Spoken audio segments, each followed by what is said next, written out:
We've come to perhaps the better known part of the story of the night Jesus is betrayed. We're in Mark chapter 14 and verse 32. And again, we hope you join us for Palm Sunday when we talk about the Passover and how it connects here. And then on Easter, we're going to do a very special service both days. But on Easter itself, the bulk of our time together will be a narrative, a seamless narrative from first to the last about all of this, as if we're just telling the story as from all four Gospels and from other sources and put together seamlessly in one story. I think you're really going to enjoy how that works. And so please make sure you're with us for that. Here we are in Mark chapter 14, verse 32. They went to a place called Gethsemane, and Jesus said to his disciples, "Sit here while I pray." He took Peter, James, and John along with him, and he began to be deeply distressed and troubled. It is important for us to know that we will never understand how much Jesus was human and how much he was God, how much he knew about one, how much he knew about the other. We know he's 100% human, 100% God. Don't get me wrong, but it's about how the emotions affected him, even with the knowledge that he had. And here it's very plain to see he went through everything we would go through if we knew we were about to go through what he is going to go through. There's no lessening. I can remember when I was a teenager, I had friends that weren't church people, and they would say, well, you know, he knew he was going to rise again, so and he being God, it probably didn't hurt him as much, and he emotionally he was. I'm going, have a look at the words. It looks to me like he was 100% human in the way he reacted to what was coming up. He knew what was coming up. In fact, take a look at the first thing he says after it says he was deeply distressed and troubled. He says, "My soul is overwhelmed with sorrow to the point of death." Now, not sorrow about upcoming death, but he was so upset, sorrowful, depressed, anxious, fearful, that it felt like he was about to die right then. And I look at that and I go, that's 100% human. That's what humans do. He said to them, "Stay here, keep watch." See, he knows the mob's coming. He knows there's a limited amount of time he's got until this all ends, and it ends rather harshly for him. Rather harshly. That's a very British understatement, isn't it? It ends horrifically for him. They don't really get that yet. He's been trying to tell them. So he says, you know, he picked his favorites, Peter, James, and John, and you're allowed to have favorite people. He says, watch, because our time's limited. I got to pray. You keep watch. Well, he goes forward a little further in verse 35. He falls to the ground. He does not gently get down and kneel like you see in the paintings with a bit of light on him and his untear-stained face turned toward the heavens. He falls. He prays that if possible the hour might pass from him. Abba, which is Aramaic, the language of his childhood, for Papa, Daddy, Father. He said, everything is possible for you. Take this cup from me, yet not what I will, but what you will. I love the way this is put out in John, but we're not going to do that until we get to the book of John in our Just Jesus stories. But I want to stop here for a moment and take a very close look at this. The word cup, don't misunderstand what's going on here. Technically, Jesus is not asking that he not die. He is asking that the suffering be taken. They use the word cup to mean a lot of things. Like Jesus even asked him, "Are you ready to drink the cup I'm ready to drink?" In other words, you willing to go through what I'm about to go through? And of course, the apostle said yes, because they didn't know any better. He even goes further and says, "Are you ready to be baptized with what I'm going to be baptized with?" You know, overwhelmed, immersed. And they said yes, not getting it. But cup back then often referred to a cup of sorrow. Now, it could also refer to joy. You always look at the context. Wine was given in the Old Testament as a sign of joy repeatedly. But then the cup of sorrow, the cup of misery, the cup of pain, that was a very, very common illustration, metaphor. So he's not technically asking that he not die. He's asking that it doesn't hurt. Think of that. Here's the Son of God asking his Father, please don't let it hurt like I know it's going to hurt. I can't help but think of the time, I think my son was around 6 years old, 6 or 7, and he did what 6 and 7-year-olds do. They all do. He went off his bike, hitting the handlebars on the way down, cut his chin. It seems like every kid does this. It's part of growing up. My wife called me. I was at my office, and she said, I think he needs stitches. I heard him yell, no, I don't. And, can I bring him and let you? And so, came down. He had a dish rag on his chin to pull it away. And I said, that needs stitches. And he was, no. So we went to the ER and laid down. And here came the PA in. And he said, all right, we're going to numb it up first. And we're going to put some stitches in. And he says, and Duncan looked at him and said, is this going to hurt? And he goes, no, not at all. Duncan immediately turned to me and he goes, is it going to hurt? And I said, yes. PA turned to me with wrath on his face. I didn't care. I looked at my son and I said, it's going to hurt a bit, but he is going to numb it. So you won't feel the worst bit, but the first part you're going to feel. And I can't take that away from you. I said, what I can do, you want me to hold my hand over your eyes? Well, he does it. And he nodded. I put my hand over his eyes, held his hand. He took it, not a whimper, because he'd been told he was ready.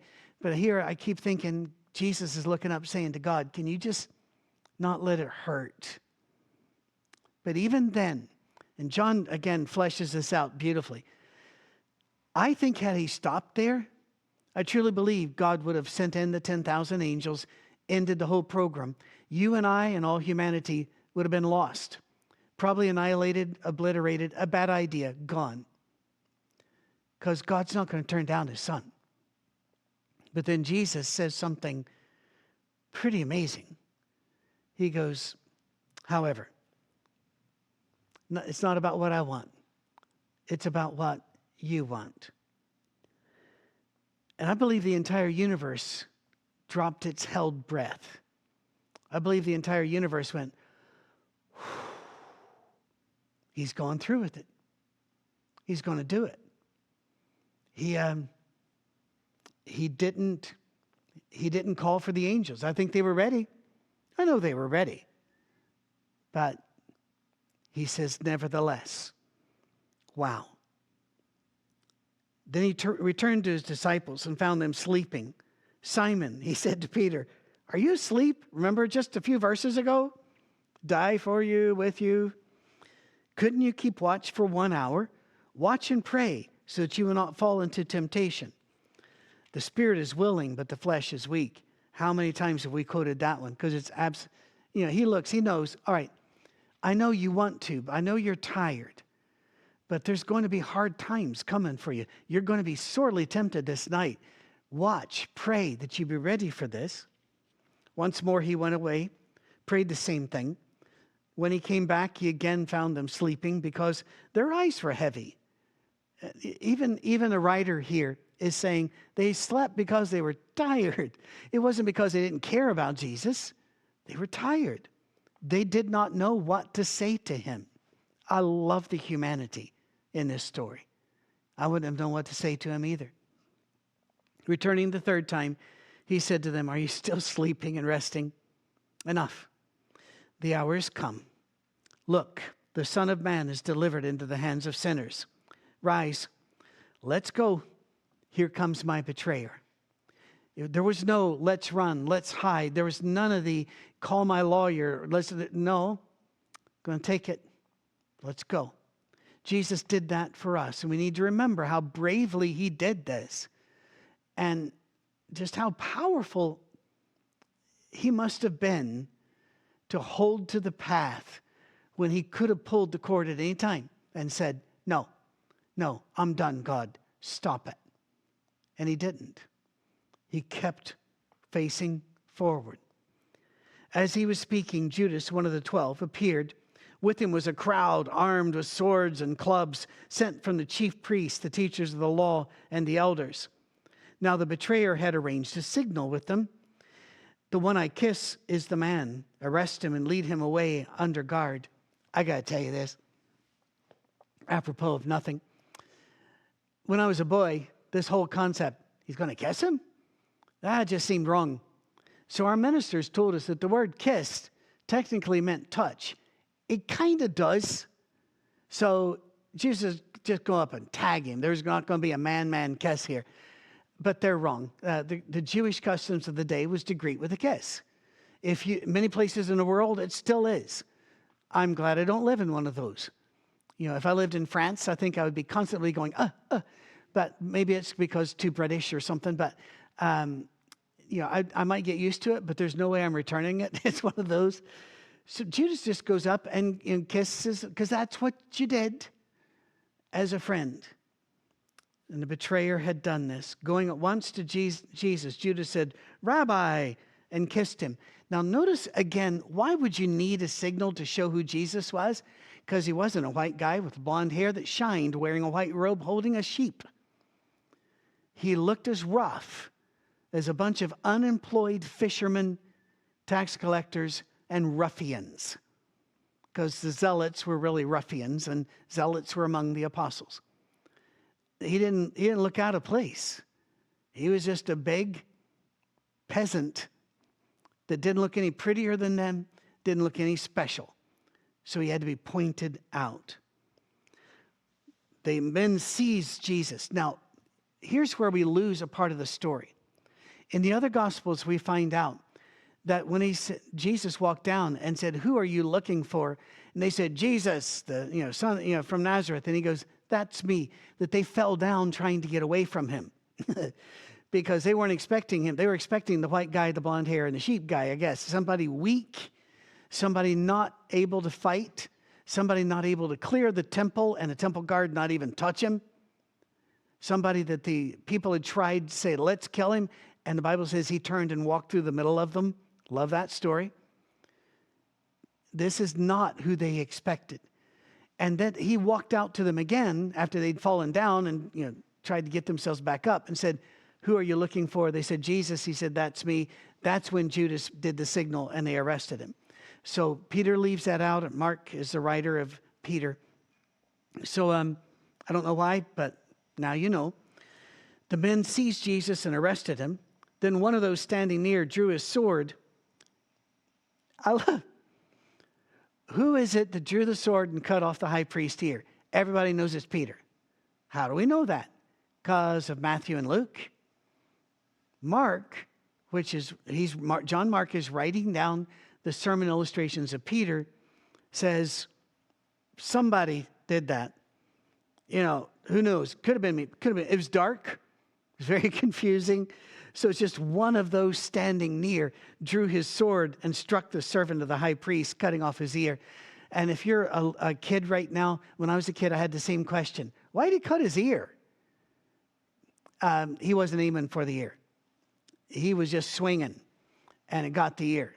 You see ears stick out, it happens. Even if the guy's wearing a little helmet, which he almost certainly wasn't, it gets the ear. Well, Jesus said, "Am I leading a rebellion that you've come out with swords and clubs to capture me? Every day I was with you teaching in the temple courts. You did not arrest me. But the scriptures must be fulfilled." Then everyone deserted him and fled. Notice what is not here. Peter doesn't want to talk about that it was him who cut off the ear. So he says one of those. And he doesn't go on to say that Jesus restored the ear to Malchus. We have to get that from the other Gospels. Because Peter didn't want to talk about that. Peter doesn't even want to talk about him leaving. He just said everyone fled.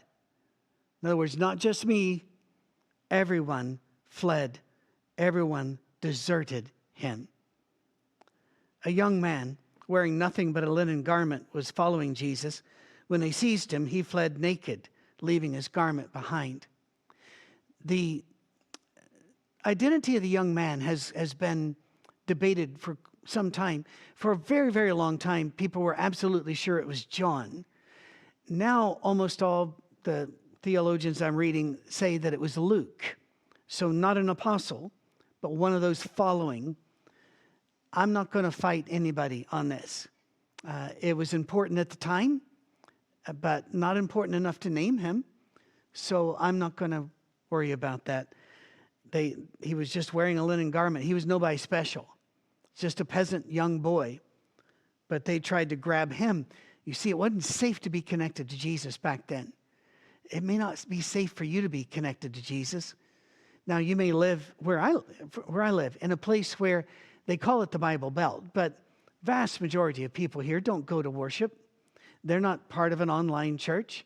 They don't have any structured activity of Christianity, but they would say they believe, and they would even say they were Christian. But we also have a huge and growing minority who are not Christian, who may worship elsewhere, like a mosque or synagogue, but most of them not at all. They're nuns. They are N-O-N-E-S, worship nowhere. And for some of us to be a Christian at our work or at our school is a very, very dangerous thing to be. In other places in the world, it's dangerous, as in prison or death. Jesus, even at that time, it wasn't safe to be attached to him. People are running now, hiding in the dark. The mob is coming. The religious leaders of the day are pulling this off. Technically, it wasn't the Jews that killed Jesus. It was the Romans. But even then, it wasn't the Jews that turned him over to the Romans. It was the religious leaders. It was the ones that called themselves closest to God who betrayed God. We need to remember that. They took Jesus to the high priest, and all the chief priests, the elders, the teachers of the law came together. Peter followed him at a distance, right into the courtyard of the high priest. So he's come back. So he's moving a little closer in. There he sat with the guards and warmed himself at the fire. Now, I've had people say, how dare he warm himself at a fire when Jesus, what else is he going to do? Jesus has told him not to come out with a sword and fight. Peter's probably very confused, very afraid, and yet he has drawn close. But he's in enemy territory. If anybody figures out who he is and he's right there, he's in danger of being on a cross as well. The chief priest and the whole Sanhedrin, that was like their Supreme Court, not for Rome, but for the Jewish Commonwealth, that little Judea, that province, were looking for evidence against Jesus so that they could put him to death. Couldn't find any. See, that's the thing about living a perfect life. You can't find any reason to kill him, so you're going to have to pay witnesses to lie, and they'll do that. Many testified falsely against him, but their statements did not agree.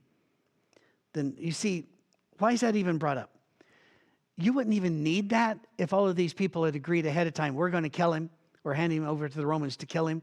This indicates on the Sanhedrin that among the chief priests there was disagreement, saying, wait a minute, we got to hear more about this. And then saying, wait, these don't line up. The accusers aren't saying the same things. So not everybody was bought into the let's kill him before this thing even started. We know that Saul of Tarsus was one of the Sanhedrin. Was he present that night? I don't know.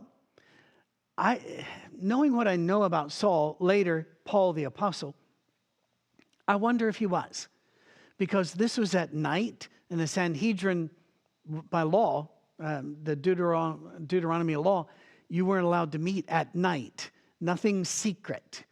And you know, there's so much about this which goes against Deuteronomy and Leviticus.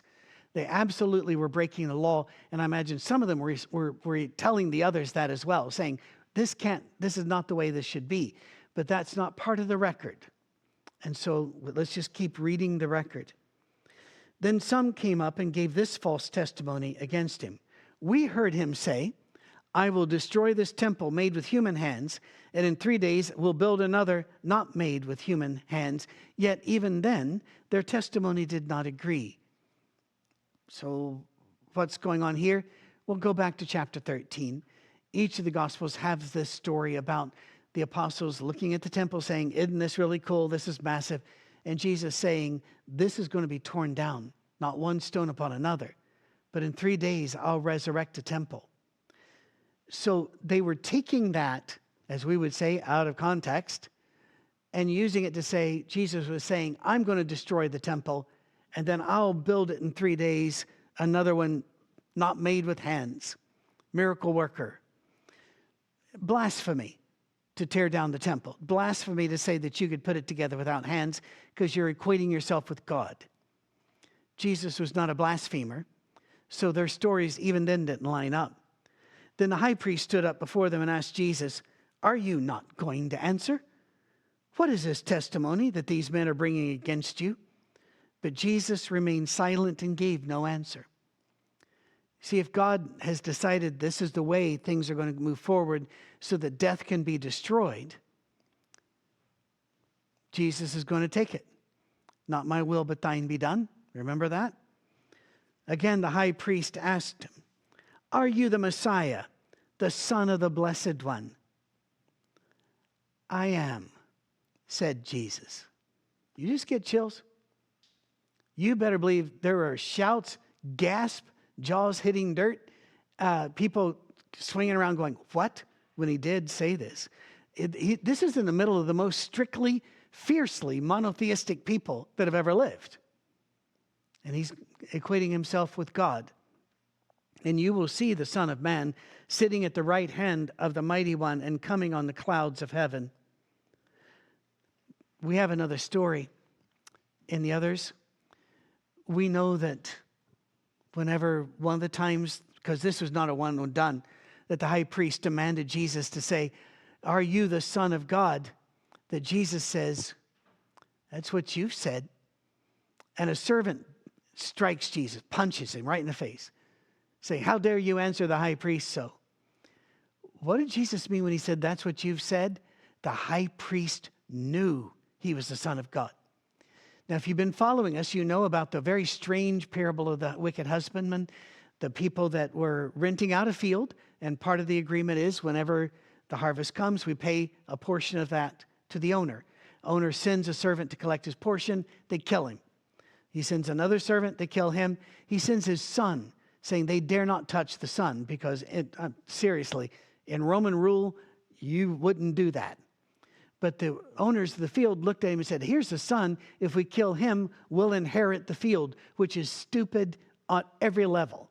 There is no way in the world ever that would work. And it was stupid because that parable was about what the chief priest and they kept thinking, God will have to forgive us. He always forgives us. Maybe we'll go to Babylon again. Maybe we'll be drug off to Assyria, but then God will relent and he'll forgive us. We'll come back and our children. They did this because they thought they could lean on the grace of God to let them do this horrific thing, because eventually he has to.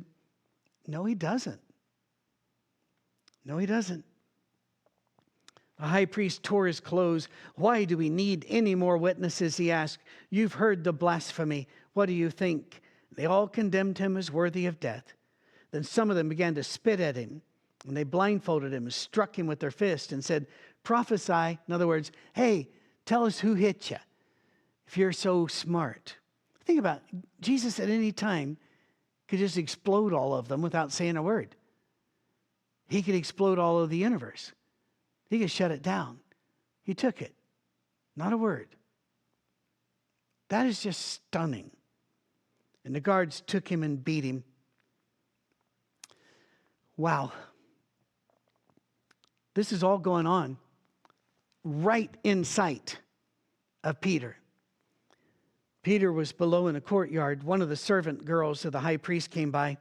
When she saw Peter warming himself, she looked closely at him. You were also with that Nazarene, Jesus, she said. But he denied it. I don't know or understand what you're talking about, he said, and went out into the entryway. When the servant girl saw him there, she said again to those standing around him, this fellow is one of them. Again, he denied it. After a little while, those standing near said to Peter, surely you are one of them, for you are a Galilean. Galileans, I'm told, that their accent was so thick they couldn't pass for anybody but a Galilean. And so they're going, guilt by association. If you're from Galilee, you must be with Jesus. His response, he began to call down curses, and he swore to them, I don't know this man you're talking about. Right inside of Jesus. Right where Jesus can turn and look at him.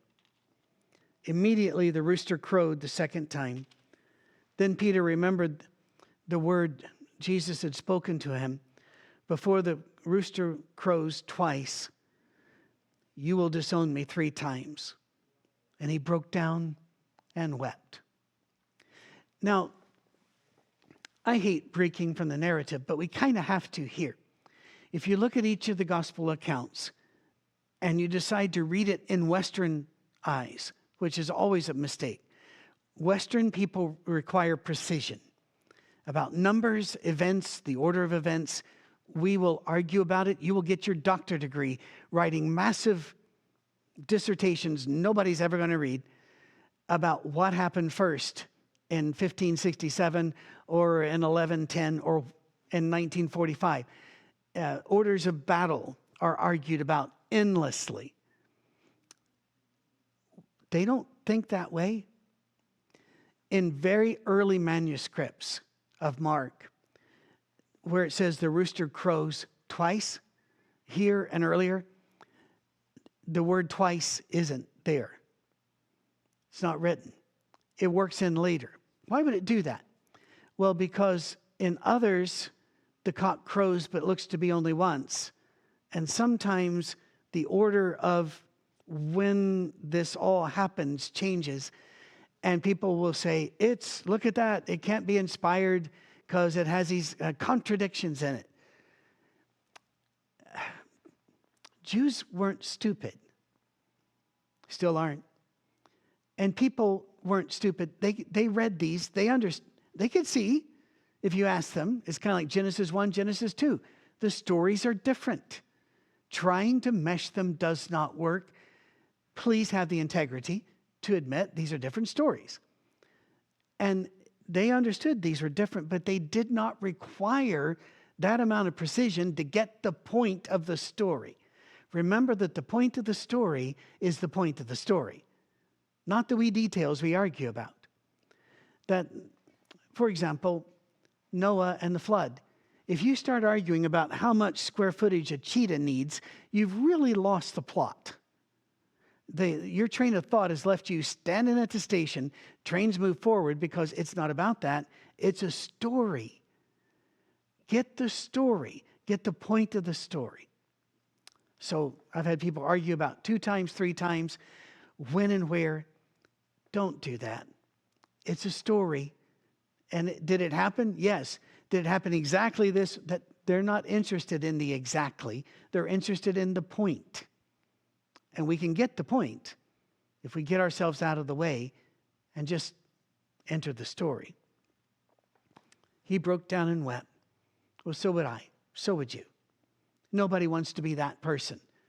Nobody wants to be the one that speaks against our Lord. Very early in the morning, the chief priest and the elders, the teachers of the law, the whole Sanhedrin made their plans. So the whole Sanhedrin, it's possible that they did all gather by that time because it's now daylight. So they bound Jesus, led him away, and handed him over to Pilate. Once again, it says whole Sanhedrin, majority rules here. There would have been dissent. I truly believe Paul, then Saul, would have dissented because of some of the illegalities already involved. But regardless, they bound Jesus, led him away, handed him over to Pilate. Now, Pilate is the governor of Judea. He's a Roman, not a Jew.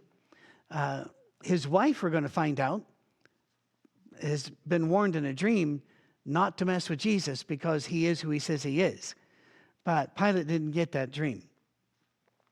He has no interest in this other than keeping the peace of Rome. And remember, we've talked about this before. The peace of Rome did not mean that everybody's rights were respected. In fact, you didn't have rights. They were quite happy to torture and kill an innocent person if that kept the peace. They didn't, in fact, they did that all the time. So he goes, "Are you the king of the Jews?" asked Pilate. "You've said so," Jesus replied. In other words, you've already had this discussion, Pilate, and you think so. The chief priest accused him of many things. So again, Pilate asked him, "Aren't you going to answer? See how many things they're accusing you of?" But still Jesus made no reply, and Pilate was amazed. If we read Isaiah 53, it'll talk about he didn't open his mouth. Now, that bothered me when I was a boy, because it said he never opened his mouth, and yet he did open his mouth sometimes here, and it dawned on me finally what it meant. It meant he never tried to defend himself. He made no defense. Doesn't mean he didn't say anything. He made no defense. Did not open his mouth against the accusations. Maybe that will help. It was a custom at the festival to release a prisoner whom the people requested. A man named Barabbas was in prison with the insurrectionists who had committed murder in the uprising. The crowd came up and asked Pilate to do for them what he usually did.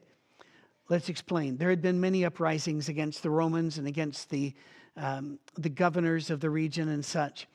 And you, again, if you've ever seen the movie Spartacus or the like, you know the Romans had no problem just nailing people to trees, just keeping the peace by killing as many as they needed to do. But this guy actually did commit murder in the uprising. So he was probably a zealot. Remember, a couple of Jesus' apostles were zealots as well. It's a political party, also known for being Sicarii, for being knife carriers and using those, illegally carrying them, and of course illegally using them against Roman authorities or collaborators. So sometimes the leader of the mob is popular, and Barabbas seems to have been. There was a time, boys and girls, where Hollywood liked to work off of these stories because these stories were well enough known among the populace that you could make movies about the stories and people went to see those. And so you would have, The Robe and Ben-Hur and Spartacus, and you would have stories about, movies about Barabbas as well, the before and the after. And yeah, they didn't stick strictly to the book, but Hollywood never does. But it was interesting that these stories were well enough known that they were put in positive lights. That, there really is a God, there really is morality. The robe, the guy that helped crucify Jesus, comes to Jesus, and that's a good thing. Those days are long, long gone. But those movies are still out there, and they're kind of fun to watch. Some of them are a little cheesy, but some of them are fun to watch. So moving on, he says, "Do you want me," Pilate talking to the crowd, saying, "All right, you want me to release somebody? Do you want me to release the king of the Jews?" Knowing it was out of self-interest that the chief priest had handed Jesus over to him. Notice, the Jews hadn't handed him over. The chief priest. It is the religiously smug, arrogant leaders of churches that did this, not the common folk. We're told, in fact, the common folk heard Jesus gladly. But the chief priest stirred up the crowd. Priest is plural there. Stirred up the crowd to have Pilate release Barabbas instead. "What shall I do then with the one you call the king of the Jews?" Pilate asked them. "Crucify him," they shouted. Pilate's kind of rocked back on his heels here. He says, "Why? What crime has he committed?" asked Pilate. But they shouted all the louder, "Crucify him," wanting to satisfy the crowd. Nothing about justice here at all. It never enters the equation in Rome. Justice is not a part of trials at all in Rome. Pilate released Barabbas to them. He had Jesus flogged and handed him over to be crucified. We're going to stop here. We're going to pick it up again tomorrow. And you're going to be watching this. If you watched it the day they come out, you're going to be watching it between Palm Sunday and Easter. What timing, huh? I hope that you're with us on Palm Sunday and Easter. Please also share this. People need to hear these stories. So share the website with one person this week, another person next week, and help us get the story of Jesus out there without all the barnacles on the ship of faith that, of church buildings and denominations and doctrinal statements, just getting the stories of Jesus out there. Thank you for being with us. Thank you for donating to us. Thank you for helping us keep these stories alive and out where people can hear them. God bless you. Have a blessed Holy Week, and we will see you right in the middle of that.